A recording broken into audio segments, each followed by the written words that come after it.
Who is that woman, and why is she sitting in our seats? My brother Daniel whispered the question, but I heard the tremble in his voice. We were standing at the back of the funeral home watching a blonde woman in a black dress settle into the front pew with 3 children, a teenage girl, a boy around 12, and a little one who couldn't have been more than 6. They were crying. Loudly. Dramatically. Like they had lost someone they loved. But my father had only loved us. Hadn't he? Drop a comment and let me know where you re-listening from and what time it is for you right now. I'd love to know who's part of this community. My name is Josephine Hartwell. I'm 32 years old. And the day I buried my father was the day I learned that the man I had idolized my entire life was a stranger wearing a mask I had never seen behind. Let me start at the beginning. My father, Richard Hartwell, was a legend in our small town of Pemberton, Ohio. He was a self-made man, born poor, worked his way through night school, built a construction company from nothing. Hartwell and Sons Construction. The sign hung over every job site in 3 counties. By the time I was born, my father employed over 200 people and was worth more money than anyone in Pemberton had ever seen. But he never acted rich. That was what everyone loved about him. He drove a 10-year-old pickup truck. He wore the same steel-toed boots to job sites that he'd worn when he was a laborer. He knew every employee by name, remembered their children's birthdays, showed up at their weddings and funerals. When the factory on the edge of town closed and 200 families lost their income, my father hired as many of them as he could. When the Methodist Church needed a new roof, he did the work for free. Richard Hartwell was the best man in Pemberton, Ohio. Everyone said so. He was also my hero. From the time I was a little girl, I wanted to be exactly like him. When other kids played house, I played construction site. When other teenagers dreamed of prom dresses, I was learning to read blueprints at my father's office. He used to take me to job sites on Saturday mornings, put a hard hat on my head, and introduce me to his workers as my little engineer. "This one's going places," he would say, his hand heavy and warm on my shoulder. "She's got the Hartwell work ethic." I believed him. I believed everything he said. My brother Daniel was different. He was the heir apparent, the son who would take over the company, the one my father groomed for leadership. But I never felt lesser because of it. My father made sure of that. He told me constantly that I could do anything, be anything, that being a woman was an advantage because I would see things the men missed. "The secret to this business," he said once, "is paying attention to details everyone else ignores. You've got that gift, Josie. Don't ever let anyone take it from you." I spent my whole life trying to live up to those words. I got straight A's in school. I went to Ohio State and studied business. I graduated magna cum laude. I got a job at a marketing firm in Columbus and worked my way up to account director by the time I was 30. Everything I did to make him proud. And the whole time, he was living another life. A secret life. A life with another woman and 3 children who called him daddy. The same word I used. My mother, Virginia, was his high school sweetheart. They had been together since they were 16 years old, married at 19, parents at 22. She had supported him through every struggle, every setback, every triumph. She had raised 3 children while he built his empire. She had stood beside him at every ribbon cutting, every charity gala, every community event. She had loved him for 43 years. And he had been lying to her for at least 18 of them. The funeral was held at St. Michael's Catholic Church, the same church where my parents had been married. My father had died of a heart attack 3 days earlier, sudden, unexpected, no warning.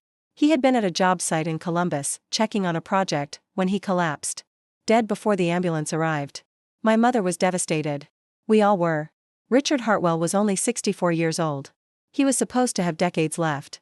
He was supposed to walk me down the aisle at my wedding next spring. He was supposed to meet his grandchildren. He was supposed to grow old with my mother, the way they had always planned. Instead, he was lying in a mahogany casket at the front of St. Michael's, and a woman none of us had ever seen was weeping over him like a widow. "I'll handle this," my brother Daniel muttered. He started toward the front of the church, but my mother grabbed his arm. "Don't. Mom, those people are in our seats. This is Dad's funeral. They have no right," I said. "Don't." My mother's voice was ice. Her face was pale, controlled, absolutely still. "Not here. Not now. We will deal with this later." She walked past us, her back straight, her chin high, and took a seat in the second pew. Daniel and I exchanged a look of confusion and followed her. The entire service, I couldn't stop staring at the back of that woman's head. Her blonde hair was perfectly styled. Her children sat quietly beside her, the oldest girl holding the youngest boy's hand. They looked normal. Like any family grieving a loss. But they weren't any family. They were my father's family. A family that wasn't supposed to exist. When the priest invited people to share memories of Richard Hartwell, the blonde woman stood up. My mother's hand clamped down on my wrist. My name is Sandra Brennan, the woman said, her voice thick with tears. Richard and we were together for 18 years. He was the love of my life. He was a wonderful father to our children, Madison, Tyler, and little Jacob. She gestured to the 3 kids, who all looked at her with red-rimmed eyes. He used to say that family was everything to him. And he meant it. He gave us everything. We will miss him more than words can say. She sat down. The church was absolutely silent. 200 people, all holding their breath, all staring at my mother. Virginia Hartwell did not move. Did not speak. Did not cry. She simply sat there, her hand crushing my wrist, while the priest awkwardly cleared his throat and moved on to the next speaker. After the service, Sandra Brennan tried to approach us. Virginia, she said, reaching out a hand. I'm so sorry. I know this must be, don't. My mother's voice could have frozen steel. Don't speak to me. Don't speak to my children. You are not welcome here. Sandra's face crumpled. He loved you too, you know. He talked about you all the time. He said, I don't care what he said. My husband is dead. And apparently, so is the man I thought I knew. My mother turned and walked out of the church. Daniel and I followed, leaving Sandra Brennan standing alone with her 3 children and 200 pairs of staring eyes. The reading of the will was scheduled for 2 days after the funeral. We gathered in the conference room of Morrison and Pierce, the law firm that had handled my father's affairs for 30 years. My mother sat at the head of the table, wearing black, her face a mask of composure that I knew was hiding a volcano of pain. Daniel sat beside her, his jaw tight, his hands clenched. I sat across from them, my fiancé Marcus beside me for support. We expected it to be straightforward. My father had always told us that everything would go to my mother, with provisions for the 3 of us after she passed. The house, the company, the investments, all of it was supposed to stay in the family. The Hartwell family. The only family we knew about. Then Sandra Brennan walked in. She was alone this time, no children. She wore a navy blue dress and minimal makeup. She looked tired. Broken. She took a seat at the far end of the table, as far from my mother as possible. What is she doing here? Daniel demanded. Harold Pierce, the senior partner, cleared his throat. Ms. Brennan was specifically named in Mr. Hartwell's will. She has a legal right to be present for the reading. This is insane. Daniel. My mother's voice cut through his protest. Let the man read the will. Harold Pierce opened a folder. He looked at each of us in turn, his expression apologetic. Before I begin, I want to say that I had no knowledge of the contents of this document until after Mr. Hartwell's death. He kept it sealed, with instructions that it only be opened upon his passing. What I am about to read may be difficult to hear. He began. I, Richard Thomas Hartwell, being of sound mind and body, do hereby declare this to be my last will and testament, superseding all previous wills and codicils. The first few paragraphs were standard legal language. Then came the bequests. To my wife, Virginia Marie Hartwell, I leave the family home at 847 Maple Street, Pemberton, Ohio, along with its contents, in recognition of our 43 years of marriage and her unwavering support. My mother nodded slightly. This was expected. To my son, Daniel Richard Hartwell, I leave a 35% ownership stake in Hartwell & Sons Construction, along with the position of president and CEO, which he has earned through years of dedicated service. Daniel exhaled. This was also expected. He had been working at the company since college, preparing to take over. To my daughter, Josephine Grace Hartwell, I leave a 15% ownership stake in Hartwell & Sons Construction, along with a cash bequest of $500,000, to be used toward the purchase of a home or any other purpose she sees fit. I felt Marcus squeeze my hand. $500,000. It was more than I had expected, but I wasn't thinking about money. I was watching Harold Pierce's face, watching the way he hesitated before continuing. To Sandra Marie Brennan, my partner of 18 years and the mother of 3 of my children, I leave the following. Partner. Mother of 3 of my children. My mother made a sound, a small, strangled gasp, like someone had punched her in the stomach. Daniel stood up so fast his chair fell over. Harold Pierce continued reading, his voice steady despite the chaos. I leave Sandra Marie Brennan the property at 2847 Lakeside Drive, Columbus, Ohio, which has been her primary residence for the past 15 years, along with its contents. I leave her a 25% ownership stake in Hartwell & Sons Construction, to be held in trust for our children until the youngest reaches the age of 25. I leave her a cash bequest of $2 million, to be used for the education and care of our children. 25%. Sandra Brennan, a woman none of us had ever heard of, now owned a quarter of my father's company. But Harold Pierce wasn't done. To my daughter Madison Elaine Brennan, age 17, I leave a trust fund of $500,000, to be released upon her graduation from college or her 25th birthday, whichever comes first. Son. Daughter. My father had another daughter. To my son Tyler Richard Brennan, age 12, I leave a trust fund of $500,000, under the same terms. My father had another son. Tyler Richard. He had given him the same middle name as Daniel. To my son Jacob Thomas Brennan, age 6, I leave a trust fund of $500,000, under the same terms. 3 children. My father had 3 other children. A complete second family that he had maintained for 18 years while coming home to us every night, while sitting at our dinner table, while telling us he loved us. Daniel's voice was shaking. This is fraud. This can't be legal. He was married to our mother. Those children are illegitimate. They can't inherit. I'm afraid they can, Mr. Hartwell. Harold Pierce's voice was gentle but firm. Ohio law does not distinguish between legitimate and illegitimate children when it comes to inheritance. Mr. Hartwell specifically and legally acknowledged all 3 children in this document. The will is valid. He was having an affair for 18 years. He was a bigamist. He was not legally married to Ms. Brennan. Therefore, there was no bigamy. What there was a long-term relationship conducted outside his marriage. Morally reprehensible, perhaps. But not illegal. And certainly not grounds to contest the will. My mother stood up. Everyone stopped talking. She walked to the end of the table, where Sandra Brennan was sitting with tears streaming down her face. She stood over her for a long moment, looking down. 18 years, my mother said quietly. I was married to that man for 43 years. I gave him everything. I raised his children. I built his home. I was there for every success and every failure. And for 18 of those years, nearly half my marriage, he was with you. Sandra looked up at her. Virginia, I'm so sorry. Don't apologize to me. You knew he was married. You knew he had a family. You chose to be the other woman for 18 years. You bore him 3 children knowing that he would never leave me for you. You accepted that arrangement. Sandra's face crumpled. He said he loved me. He said it was complicated. He said, he lied. My mother's voice was flat. He lied to both of us. He lied to everyone. The only difference is that you knew about me, and I didn't know about you. So don't sit there and pretend we're the same. We're not. She turned and walked out of the conference room. I followed her. Daniel followed me. Marcus brought up the rear, looking shell-shocked. In the elevator, my mother finally broke. She leaned against the wall, pressed her hands to her face, and sobbed. Deep, wrenching sobs that shook her entire body. 43 years of love, trust, and devotion, shattered by a few paragraphs in a legal document. I held her. Daniel held her. We held each other while the elevator descended, while the world we thought we knew crumbled around us. The weeks after the funeral were chaos. Daniel tried to contest the will.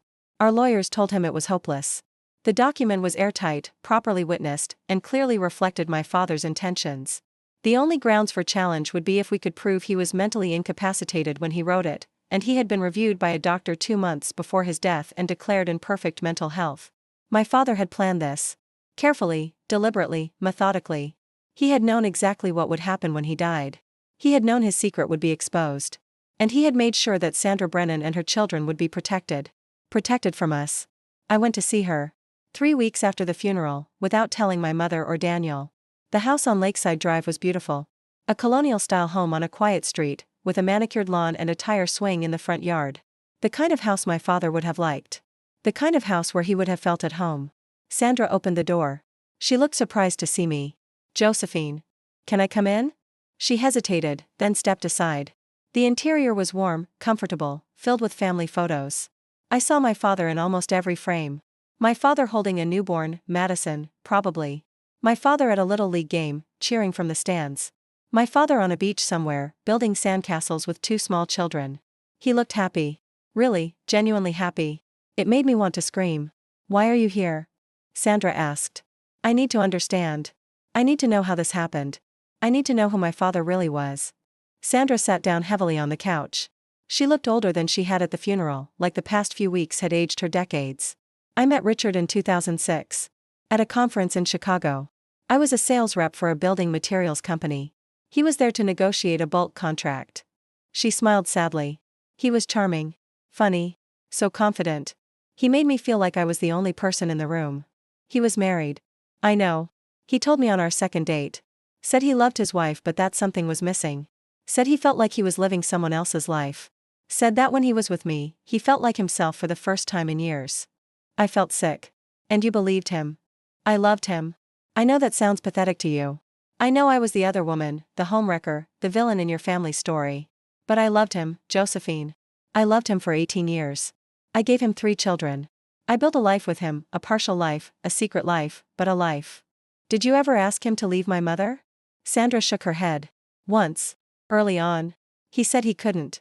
Said it would destroy her, destroy you kids, destroy everything he had built. He said he loved her too, differently than he loved me, but genuinely. He said he had enough love for 2 families. That's not how love works. I know that now. I knew it then, probably. But I wanted to believe him. I wanted what he was offering, the weekends, the holidays he could steal, the vacations we took under the guise of business trips. I convinced myself it was enough. Was it? Sandra looked at me, her eyes wet. No. It was never enough. But it was all I had. She paused, wiping her tears with the back of her hand. You want to know the worst part? He was a good father. To my kids, I mean. He was there for their birthdays. He'd tell your mother he had a conference in Cleveland or Detroit. And he'd spend the whole weekend with us. He coached Tyler's little league team for 2 seasons. He helped Madison with her college applications. He read bedtime stories to Jacob every night he was here. Every night he was here, I repeated. How often was that? 2, 3 times a week sometimes. Weekends when he could manage it. He had a whole system, business trips, late meetings, client dinners. Your mother never questioned it because she trusted him. Because Richard Hartwell was the most trustworthy man in Pemberton, Ohio. The bitterness in her voice surprised me. I had expected her to defend him. You're angry at him. Of course I'm angry at him. He promised me things, Josephine. He said that when his kids were grown, when the business was stable, he would figure out a way for us to be together openly. He said it for 18 years. And then he died, and I found out that he never intended to keep that promise. He just wanted to keep both of us forever. How do you know he never intended to keep it? Sandra laughed, a hollow, broken sound. Because his will leaves the house to your mother. If he had ever planned to leave her, he would have put that house in a trust, would have protected it somehow. But he didn't. Because your mother was always going to be his wife. I was always going to be his secret. I stayed for 2 hours. I met Madison, who was 17 and looked so much like my father it hurt. She had his eyes, his stubborn chin, his way of standing with her arms crossed when she was thinking.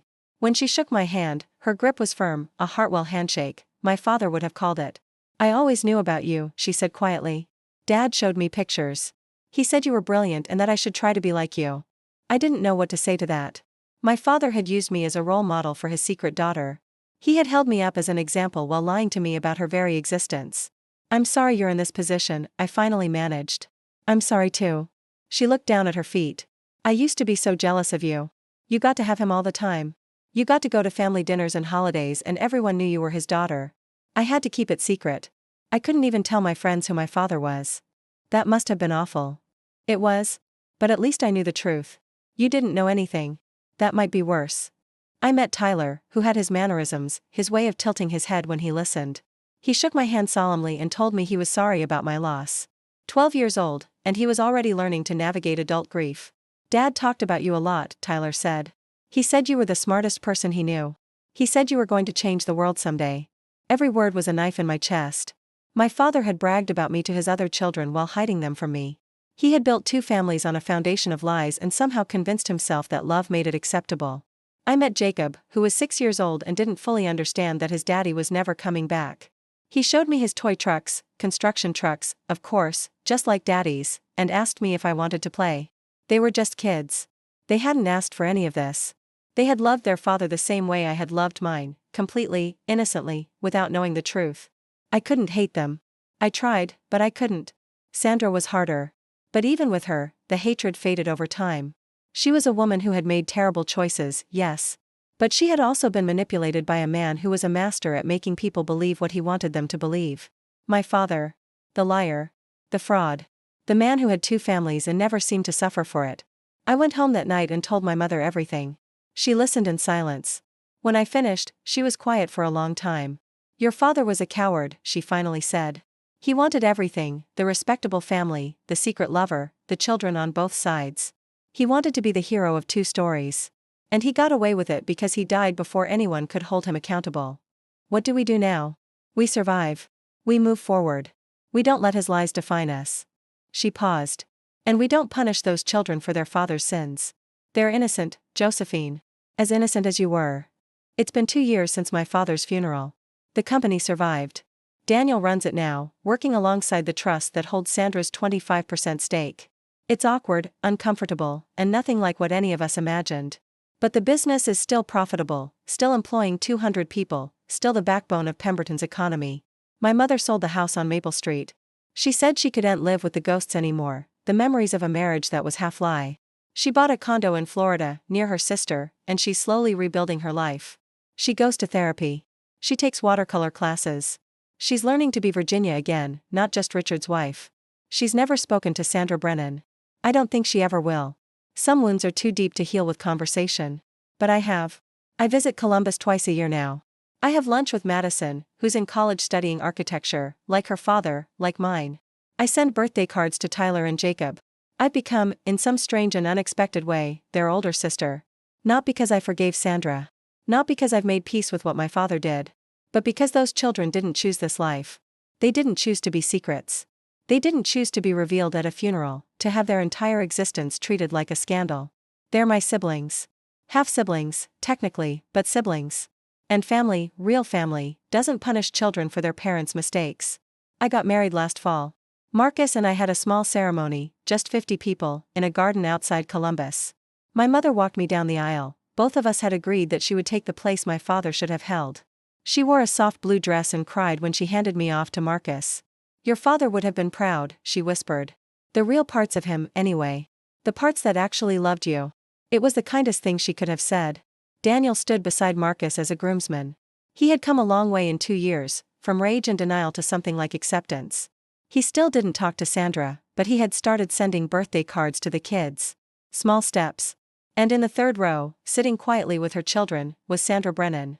Madison wore a green dress and took photos the whole time. Tyler sat up straight and paid attention like he was studying the ceremony for future reference. Jacob fell asleep on Sandra's lap during the vows, exhausted from the excitement. My mother didn't acknowledge her. She didn't have to. But she also didn't ask me to uninvite her. The night before the wedding, when I told her that Sandra and the kids would be attending, she had been quiet for a long time. "Those children are your family," she finally said. "I don't have to like their mother. I don't have to forgive your father. But I won't ask you to pretend they don't exist. That's what Richard did. I won't make his mistake." She understood that those kids had a right to be there, to see their sister get married, to be part of a family they never asked to be hidden from. My father would have hated it. The two halves of his carefully compartmentalized life, sitting in the same room, seeing each other as human beings instead of secrets to be kept. Good. He doesn't get to control the narrative anymore. He's dead. And the people he lied to, all of us, on both sides, are still here, still living, still trying to make sense of the wreckage he left behind. I used to think my father was the best man I knew. I used to think he was honest, honorable, worthy of the legacy he built. Now I know the truth. He was a liar who happened to do some good things. He was a fraud who genuinely loved his children, all 6 of us. He was a coward who built 2 beautiful families and didn't have the courage to be honest with either one. I miss him. That's the hardest part. Despite everything, I miss him. I miss the father who taught me to ride a bike, who cheered at my graduation, who cried when I got engaged. I miss the version of him that I thought was real. But I don't mourn him anymore. I mourn the relationship we could have had if he had been brave enough to tell the truth. I mourn the honest father I deserved but never had. And I look at Madison and Tyler and Jacob, and I see the same mourning in their eyes. They lost him too. They lost the fantasy of who they thought he was. We're all orphans of the same lie. If you re-listening to this and you discovered a family secret that shattered everything you thought you knew, about a parent, a spouse, a sibling, I want you to know something. The secret is not your fault. The lies are not your responsibility. The broken pieces are not yours to glue back together. You are allowed to grieve. You are allowed to be angry. You are allowed to never forgive if that's what you need. But you are also allowed to choose a different path than the one that was forced on you. You are allowed to build new relationships out of the rubble. You are allowed to find family in unexpected places. My father's secret destroyed the family I thought I had. But it also gave me 3 siblings I never knew existed. It gave me a new understanding of my mother's strength. It gave me the clarity to see that love isn't about perfection, it's about showing up honestly, even when it's hard. Richard Hartwell couldn't do that. But I can. And I will. Every single day, for the rest of my life. If this story resonated with you, hit that like button and share it with someone who needs to hear it. And remember, the secrets people keep don't define who you are. Only your choices define that. My father took his secrets to the grave. But his children, all 6 of us, are still here. And we're writing a better story.